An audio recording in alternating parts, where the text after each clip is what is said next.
오늘 말씀은 창세기 21장 전체 말씀인데요. 8절에서 21절까지 함께 읽도록 하겠습니다. 아이가 자라매 젖을 떼고 이삭이 젖을 떼는 날에 아브라함이 큰 잔치를 베풀었더라. 사라가 본즉 아브라함의 아들 애굽 여인 하갈의 아들이 이삭을 놀리는지라. 그가 아브라함에게 이르되 이 여종과 그 아들을 내쫓으라. 이 종의 아들은 내 아들 이삭과 함께 기업을 얻지 못하리라 하므로 아브라함이 그의 아들로 말미암아 그 일이 매우 근심이 되었더니 하나님이 아브라함에게 이르시되 네 아이나 네 여종으로 말미암아 근심하지 말고 사라가 내게 이른 말을 다 들으라. 이삭에게서 나는 자라야 내 씨라 부를 것임이니라. 그러나 여종의 아들도 내 씨니 내가 그로 한 민족을 이루게 하리라 하신지라. 아브라함이 아침에 일찍 일어나 떡과 물 한 가죽 부대를 가져다가 하갈의 어깨에 메어주고 그 아이를 데리고 가게 하니 하갈이 나가서 브엘세바 광야에서 방황하더니 가죽 부대에 물이 떨어진지라. 그 자식을 관목덩물 아래에 두고 이르되 아이가 죽는 것을 참아 보지 못하겠다 하고 화살 한 바탕 거리 떨어져 마주 앉아 바라보며 소리내어 오니 하나님이 그 어린 아이의 소리를 들으셨으므로 하나님의 사자가 하늘에서부터 하갈을 불러 이르시되 하갈아 무슨 일이냐 두려워하지 말라. 하나님이 저기 있는 아이의 소리를 들으셨나니 일어나 아이를 일으켜 네 손을 붙들라. 그가 큰 민족을 이루게 하리라 하시니라. 하나님이 하갈의 눈을 밝히셨으므로 샘물을 보고 가서 가죽 부대에 물을 채우다가 그 아이에게 마시게 하였더라. 하나님이 그 아이와 함께 계심에 그가 장성하여 광야에서 거주하며 활 쏘는 자가 되었더니 그가 바람 광야에 거주할 때에 그의 어머니가 그를 위하여 애굽 땅에서 아내를 얻어 주었더라. 아멘. 아침 묵상을 함께 하신 우리 모든 성도님들에게 하나님의 은혜가 있기를 간절히 소망합니다. 오늘 본문은 드디어 아브라함과 사라에게 자식이 생긴 본문이죠. 하나님께서 그들에게 자녀를 주시겠다고 할 때 그들은 헛웃음으로 반응했습니다. 하지만 하나님은 이삭을 그들에게 주심으로써 그들이 헛웃음이 아니라 진정으로 웃을 수 있게 만드셨습니다. 그들은 기뻐서 큰 잔치도 베풀었습니다. 이렇게 잔치스러운 일만 계속되면 얼마나 좋을까요? 그런데 그렇지 않은 일이 일어나게 되었습니다. 이 하갈의 아들, 즉 이스마엘이 이삭을 놀리는 것을 사라가 보고 흥분을 합니다. 그리고 하갈과 이스마엘을 내쫓기를 아브라함에게 주장을 하죠. 이 일로 아브라함은 큰 근심에 빠집니다. 놀리는 것은 분명 잘못된 것이지만 때리거나 학대한 것도 아니고 이 놀린 것 가지고 사라가 왜 이렇게 내보내길 원했을까요? 그리고 아브라함은 그냥 내보내면 될 것을 왜 이렇게도 또 근심하게 되었을까요?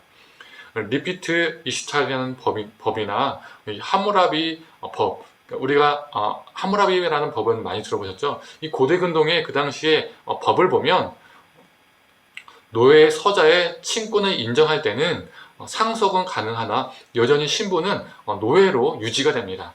그 당시 법을 아브라함의 가정에 적용하면 이스마엘의 친권을 인정하면 유산을 나눠서 상속은 받을 수 있을지라도 여전히 이스마엘의 신부는 노예인 것이죠. 사라는 이스마엘의 친권을 인정받아서 유산을 나눠 갖는 것이 싫었던 겁니다. 또 이스마엘이 친권을 인정받게 되면 무슨 문제가 생길까요?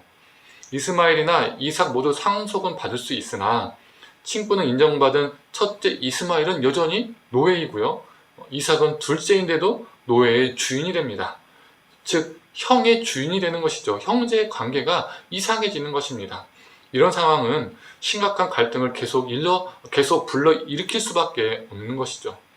반면 친권을 인정하지 않고 해방시킬 경우에는 그 당시 법 속에서는요, 상속권은 상실되나 자유인이 될 수가 있습니다. 아브라함의 입장에서는 친권을 인정하고 함께 살자니 끝없는 갈등은 계속될 것이고 또 이스마엘을 해방시켜서 내보내자니 자유인은 될 수 있지만 자신의 보호 아래서 있었던 그 하갈과 이스마엘이 자신의 보호 밖에서 살 수밖에 없고 결국에는 그들의 삶 가운데 위험이 닥쳐올 수밖에 없다는 생각을 할 수밖에 없으니까 아브라함은 근심할 수밖에 없었던 겁니다. 그 당시 세계에서는 제가 이전에도 설계했지만 나그네는 보호받기 힘든 존재였기 때문에 가족 공동체를 떠나게 되면 너무나 위험한 것이죠. 남성들이 함께 간 것이 아니라 여성 한 명과 아이 한 명이 가는데 너무나 위험한 것이죠. 그때 하나님께서 근심에 빠진 아브라함에게 찾아오셔서 말씀하십니다. 사라의 말을 들으라는 겁니다. 이 말씀은 사라의 뜻이 옳으니까 사라의 뜻을 따르라는 것이 아니죠. 사라의 말처럼 이스마엘과 하갈을 해방시켜서 내보내라는 겁니다. 하나님은 아브라함이 근심한 이유를 아셨습니다. 그리고 그에게 약속하십니다. 이스마엘을 통해서 큰 민족을, 한 민족을 이루시겠다라고 약속하신 것이죠. 즉, 이 가족 공동체를 떠나도 그들이 자유인이 되어서 살아가도 그들이 정말 남자 아이와 여성 혼자, 성인 여성 혼자 살아서 정말 죽는 것이 아니라 누구에게 공격을 당해서 큰 상처를 입는 것이 아니라 내가 하갈과 이스마엘을 지키고 번성하겠다라고 하나님이 약속하신 것이죠. 아브라함을 안심시키는 것입니다. 그런데 이 약속은 아브라함에게만 한 것이 아니었습니다. 16장을 보면 이미 이전에 하갈이 사라 때문에 도망을 나온 적이 있습니다. 그때에도 정말 이 하갈이 절망과 죽음 속에서 고통받을 때에 하나님께서 그녀를 살피시고 회복시키시면서 하갈에게도 동일한 약속을 하셨습니다. 어찌 보면 하갈과 이스마엘이 처한 모든 상황은 아브라함과 사라가 벌린 결과였죠. 하나님의 약속을 믿지 않고 자신들의 뜻대로 하다가 생긴 결과였던 겁니다.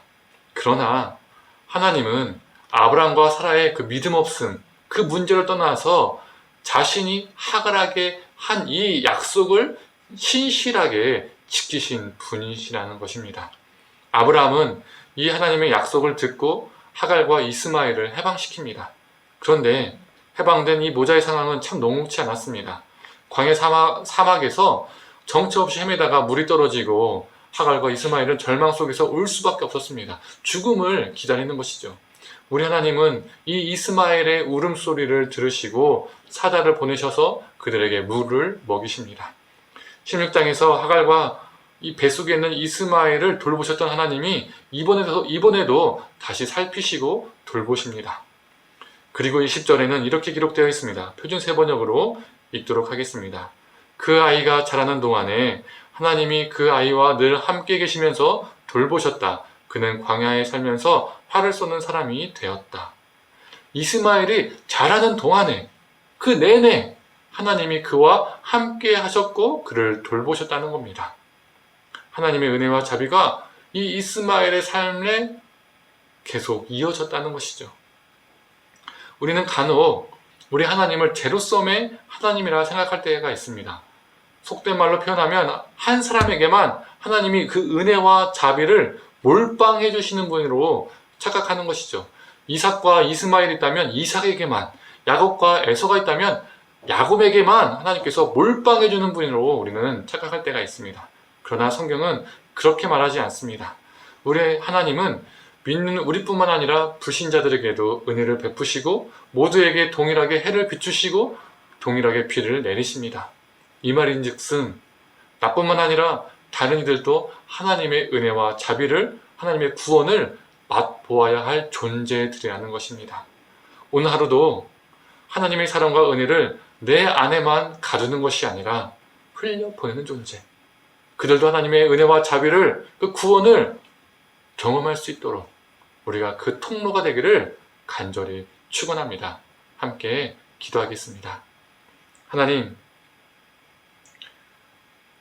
하갈과 이스마엘이 가족 공동체를 떠나서 절망 속에 있었지만 하나님께서 창세기 16장에서 하갈을 만나주셨던 것처럼 또 다시 한번 만나주시고 또 하갈에게 약속하셨던 것을 이 아브라함에게도 약속하셔서 하나님 이 이스마엘과 함께 하시고 그가 자라는 동안 보살펴 주시고 큰 민족을 이루게 하셨음을 보게 됩니다.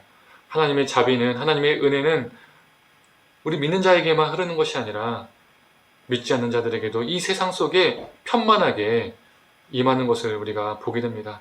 하나님, 이 하나님의 구원의 역사를, 구원의 은혜를 우리 안에 가두는 것이 아니라 이 구원의 은혜를 흘려보낼 수 있도록 주님 우리를 도구 삼아 주시옵소서.